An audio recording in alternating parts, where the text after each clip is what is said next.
but I think it's going to be for the best. Also, you're going to notice that we don't measure anything. We're chefs. We're used to not measuring anything unless we're baking or, of course, doing something for child nutrition, because we always measure for that, right, Kara?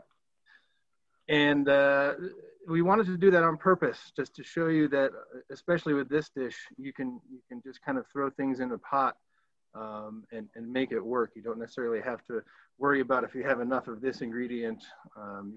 We're going to talk about some substitutions you can use if you don't have a certain ingredient or can't access certain ingredients. Yes, it is a perfect day for ramen. Every day is a good day for ramen. Come on, let's not kid ourselves. So with that, it's about a 15-minute video. We're going to kind of narrate it as Chef Kris is preparing the ramen from scratch. We're making the broth from scratch.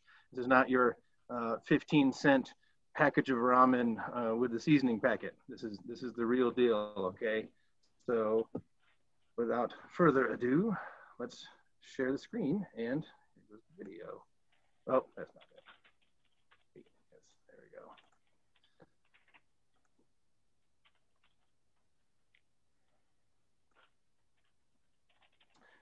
All right, so as always, you got to wash your hands. Sanitation is important. Here we have our pork bones. Those are from a local butcher shop. However, any grocery store in town has soup bones in the freezer section. So whatever flavor you like. We use pork because that's traditional for tonkatsu. Freshness is key. You've got to be good bones. You want a fresh, meaty smell, nothing funky or oxidized. So first thing, bones go in the pot. I'm going to go over and fill it up with some cold water. What we like to do at home is make a large batch and then freeze it in portions so that, you know, you're not having to do this every time you want ramen. It takes a good overnight cook to make a good broth, so you don't want to do that all the time. So we usually make, when we're at home feeding our families, a good 4 or 5 night batch, if you will. So we're making probably, what do you say, about 3 gallons of broth here? Yeah, there's about 3 gallons. All right, so we're going to put that on a high flame and put a lid on it. And what we're going to do here is just try to bring it up to a boil. We're not doing anything special with it. It's just as quick as possible. Essentially washing the bones at this point. So while that's coming up to boil, we're going to get some of our other stuff ready. We've got some ginger, shallots, and garlic. We're just going to get kind of rinsed off and ready to go in the pot. So we're going to go give those a quick rinse under some cold water. It's important, especially with root vegetables, to get them cleaned up. You don't want any of that muddy, sandy stuff in there. You know, the stuff's going to be boiled, so it's not going to make you sick. You don't want to get those sandy bits and, you know, other unpleasantries from the field in your soup. My wife always gets that stuff when we're eating. If it's eggs, she gets the shell. If it's a chicken on a bone, she ends up getting the bone or something in the soup. Keep your knife sharp. Yep, a sharp knife is a safe knife. All right, so what we're going to do here is just split these things open lengthwise, just to kind of expose the core and get those flavors accessible to come out in the broth. Yeah, you don't have to worry about fine dicing anything here. Really just a quick chop in half and into the pot, just to allow those flavors to get into the broth. So you see that's happening with the shallots now. We'll do the same with the ginger. Oh, there's the garlic. And that's just turned on its side and cut through, just to expose all those little garlic cloves inside there. Also notice that we're not peeling anything. There's flavor in the skin. So we're just kind of throwing everybody in the pool. Yeah, lots of good trace minerals and stuff in there too. Ginger goes in unpeeled. Just break those fingers off and split them in half lengthwise. All right, so we got all that stuff ready. Let's have a look at what we're dealing with here. None of it's pretty, but that's what we're looking for, just to expose the flavors. I think it's pretty. All right, so our bones came up to a boil. We had some really icky, foamy looking stuff in there, and we want to get rid of that because that's not going to be good for our soup. We're going to take that, dump it down the drain, rinse our bones off, they go back in the pot. Now at this point, if you're looking for something easy, you can even switch to a crock pot. All right, now we're going to fill it up with cold water. Always cold water for your stocks. It's really important because your hot water is going to have off flavors. It's going to be extra hard coming out of your water heater or your boiler. So take the time to use the cold water. It'll take longer to come up to a boil, but it's worth it.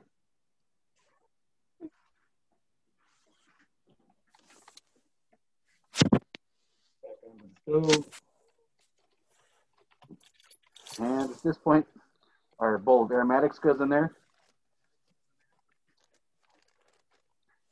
Take the heat back on, and now we go low. As low as your stove will go.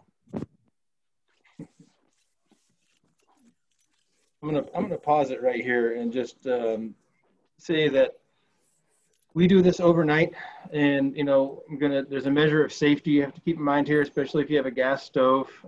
Make sure the exhaust fan is on if you have one. If it's an electric stove and you don't feel comfortable doing an overnight cook, then it's easy to just start it in the morning and just let it cook all day. Because really, essentially, you're going to be freezing most of this stock or cooling it down anyway. So it doesn't really matter what time of day you're doing it. You're doing this ahead of time. You can, heat this 3 or 4 days later. This isn't something that you're going to make the broth and like it's ramen that night necessarily. So make sure you have time to get a good long cook on this to extract all those flavors. Another tip, if you're worried about boiling dry, is you can actually put your pot in the oven. Put it in a 200-degree oven overnight, and you don't have to worry about anything boiling dry. It'll be a nice gentle heat. Another thing with ramen broth that's kind of different from your typical French style of cooking. Somebody needs to get muted there. Normally you want to have a really slow simmer on a broth or like any sort of stock that you're making, but with something like this, you want that fat to kind of get incorporated, for good lip smacking mouthfeel and viscosity. So a little bit higher simmer than you're used to with a stock. Strain all that out carefully. At this point, we'll just reserve that and keep it hot. We've refilled the pot with clean water and brought it up to a rolling boil. We're going to start our soft-boiled eggs. So we've had all the eggs in that basket. They go in the pot, lid goes on, and then right away we start a 6-minute timer. Very important. You need a perfect soft-boiled egg for this. So our 6 minutes are up, pot comes out, and we're going straight into a prepared ice bath. So we have a container over here that is about half full of ice water. We left plenty of room for the eggs to go in on top.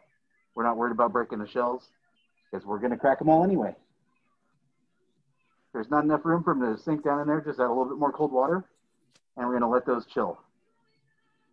That'll stop the cooking process and make sure that your yolk stays a little bit runny. If you don't like runny yolks, then you can do a hard-boiled egg or just omit it. That's not absolutely important, but to stick with tradition, we're gonna put it in there. So these are the noodles that we're using. Really, you can use whatever you're comfortable with, whatever's available for you. You could even use angel hair pasta if that's what you have on hand. You don't have to be super picky about the noodles. Any of the big grocery stores in town will have an Asian food section where you have a selection of different noodles. And you can even swap them out for gluten-free and use a rice noodle if you want. So it only takes about 2 or 3 minutes to cook those noodles through. We're going to drain the hot water out of there, and we're going to stop the cooking process in those as well. We don't want our noodles to continue cooking in the strainer, so we're going to run a little bit of cold water over those and then set them to the side.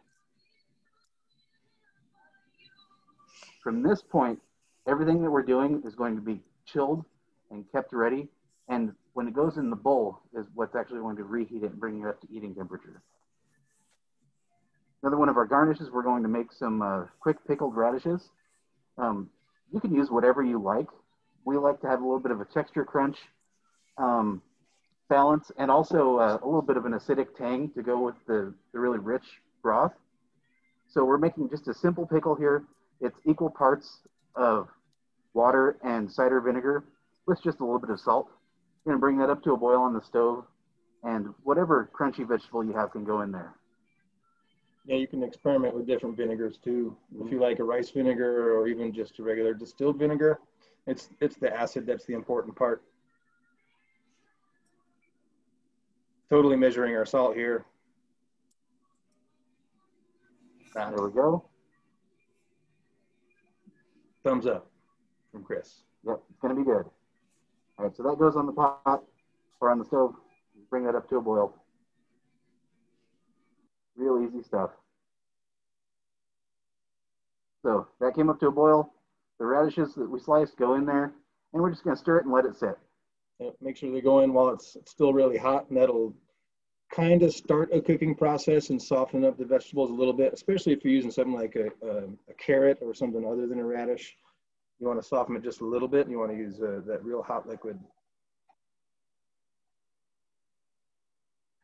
All right, next we're going to do some green onions. Just going to give them a quick rinse, make sure there's no sand or mud on those. And then we're going to give them a thin slice to go on top of our ramen.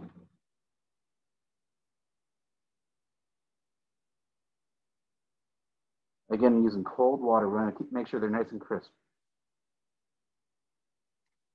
If you haven't been to one of the many Asian grocery stores in Greeley, I suggest you check them out. There's some really neat vegetables there that you're not going to find at King Soopers or Safeway. It's fun to kind of experiment, with different types of radishes and herbs. All right, and for those of you who are nervous about knives, take a look at what my hand is doing there on the right side of your screen. We call that in the kitchen world the claw. That's just a safe way of holding your hand up to make sure that your fingers never end up underneath the edge of the knife. That way you can cut safely, quickly, and get a really nice knife control for those thin slices.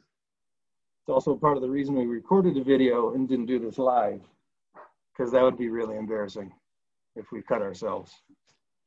Hey, Matt and Kris. Yeah. Really good question in the chat box. Do you have a favorite Asian shop that you would recommend? I do, but only because of the vicinity to my house. It's the Golden Star Grocery over by the ARC thrift store. They've actually recently expanded in the past year, and they bought the store next to them, so they have a lot of stuff in there. But the cool thing about them is each one has a little bit different variety because the owner might be from a different part of Asia. So you may get a Malaysian variety here or Vietnamese or a variety over here in this part of town. So if you're going to go explore, you may as well explore multiple stores. But I like the Golden Star. I don't know. What about you, Kris? That's my personal choice as well. They have a really great variety of spices and dried veggies and things like that. Plus a lot of fresh veggies in the store that you wouldn't expect to see. Yep. And Excellent. Weird things like dehydrated shrimp paste. And, we like that stuff. You might not. Thank you. That's helpful. Sure. All right. So just a quick look at our toppings here. We didn't go over in the video, but in that metal bowl there was it's a kelp snack. It's basically like a sushi nori. It's the same sort of seaweed sheet you would have wrapped around your sushi. They sell those things at the grocery store. We just snip those up into little strips with scissors. And then that little jar of condiment was called a spicy chili crisp. And that stuff is a delicious umami-filled chili oil that has little bits of fermented beans and stuff in it. It's just a really yummy topping. Plus, it's got a pretty orange color when it goes in the broth. Yeah, and while we get this gratuitous slow motion stirring shot, I'll say that Kris makes his own chili crisp, and he gives it to me for Christmas every year. And it's really good job security if you're a sous chef. So in the pot, the only thing we've seasoned with at this point is our sea salt. It's a really basic broth. Those aromatics that we put in at the beginning are really what give the broth the backbone of flavor. If you're choosing to use a different meat, you can kind of vary your aromatics a little bit, use what you like. You could even do this as a vegetarian broth. I'd recommend adding mushrooms or kind of seaweed sort of things as those umami boosters to give it that kind of meaty flavor without actually having any meat ingredients. Yeah, and if you are looking for a vegetarian version, feel free to email us. We can go more into depth about that type of broth.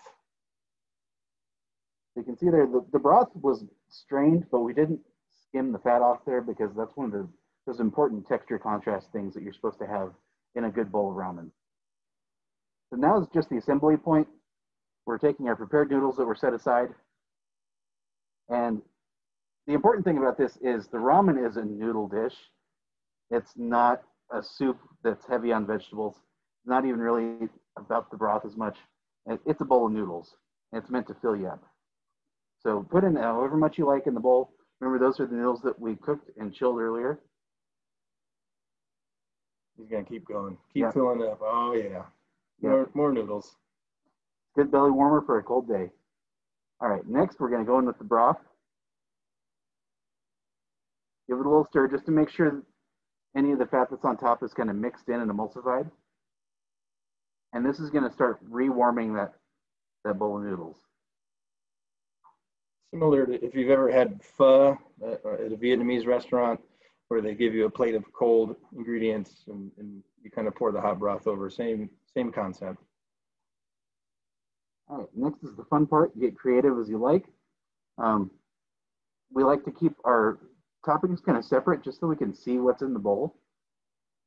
So now you kind of get to paint your canvas with all the different colors that you chose to top your dish. Wow, that was very poetic. So you see that we have our pickled radishes, our sliced scallions. Now I'm putting in a little bit of the nori. These things also give different textures to our dish, as well as different aromas as soon as they hit that hot broth. And then just because we like it spicy, we do a little bit of chili crisp on top. And if you're good with that, this can be your finished dish. We've also done those beautiful soft-boiled eggs, which really is what makes it for me. A bowl of ramen just isn't ramen without a soft-boiled egg in it. Which I think we forgot originally and then added the clip. Oh yeah, the egg. There we are. Remember Super important. The magic of video editing. So just for presentation's sake, that egg goes in the bowl, slice it in half, and we open it up so you can see that perfectly cooked soft-boiled yolk. There we have it. Restaurant quality ramen made at home. Pretty sure everybody watching is starving right now just watching this. And there's no shame in using the training chopsticks. Okay. There we have it. That is that. We'll stop sharing and I think oh, I see some clapping hands. Thank you. Yes. Silent clap, golf clap. By the looks of the chat box, everyone is thoroughly impressed, and I am a bit biased, but I get to work with these guys every day, and they're amazing, and they did feed me ramen earlier this week, so I can vouch for this, and I would highly encourage everyone to give it a shot. Absolutely. Yep. Super simple. I really encourage everybody to just go crazy, get creative. Don't feel like you need to be restrained by a recipe. And I did, if you caught it, I dropped email addresses for the chefs in the chat box as well. So please feel free to reach out. Important note, Matt's email address is mpolling1. If you don't put the 1 on there, you're going to email his wife. So make sure you get that 1 on there if you want to reach out to Matt. Happens all the time. She might forward it to me. Did we have any questions in the chat box? I wasn't able to look. I'm not seeing any particular questions come through, just lots of starving folks that are anxious to probably go have a snack or an early dinner. That's great, because you know what that tells me is for the past 10 months of being stuck at home, y'all have learned how to cook, and you saw this video and you're like, I can do that. And that's what we wanted. That's pretty cool. Oh, now we're getting some questions. Okay, here they come. I spoke too soon. All right, let's see. So I know you said no recipe, but do you have a guideline for us? Yeah, I think the best thing that we would do is point you to in the direction of a website that we use often, and it's kind of where we got a lot of the basis for this recipe back when we were kind of learning ramen ourselves, and that's called seriouseats.com. I don't have the link to this recipe, but they have a really easy search function. And if you go to that website, I guarantee you're going to go down a rabbit hole and spend like an hour on the website because it's amazing. Seriouseats.com. We use it for R&D when we're trying to come up with a recipe for the kids in the district all the time. They really get into the science and why you're doing what you're doing when you're cooking. So I would check that out first. What else we got? Great, I love that. Here's another really good question. How long do the radishes need to stay in the vinegar and water mix to get a good pickle? Well, you can do as little as just a few minutes. They would have been ready to eat within 5 minutes after it was made. At the time of the video, it was about 30 minutes. But whatever was left over, we actually left in the brine and just put it in the refrigerator. So it was still good for the remainder of the week. You know, they'll just keep getting better as they sit. Yeah, usually they just keep getting better. And after a week, you'll taste like the last bits in the jar and you're like, oh, I wish I would have waited the whole week with the whole jar because now they're perfect. Other good pickling veggies. Most of the time you're going to want something that's firm. Root veggies are great. Anything daikon radish, carrots, not potatoes necessarily. I've never had a pickled potato, but things that you could usually also eat raw. That's usually what I'll put in there. You know, onions for flavor. What else? Cabbages are a great great option. Mm-hmm. Anything that's purple is going to turn a really cool pink color, just so you know. So if you do a purple cabbage, it's going to turn bright pink. I've actually experimented with some fruit too. Not necessarily something I put into a ramen dish, but I've pickled blueberries. I've pickled pineapple. Some people will pickle watermelon rind. That might actually work for a ramen dish. Yeah, that sounds really good. Pickled beets. Yep. Okay, was that it? It looks like we're wrapping up. Right on time too. Well, yes, we are. We're spot on. Well, thank you, chefs, for the amazing trip to the land of ramen. And I really appreciate everyone joining and hope that you enjoy the last couple days of Wellness Week. We still have lots of great activities and presentations. So I hope to see you all there. Have a great evening. Drive safe, everybody. It's getting icy out there. Take care. Good night. Good night.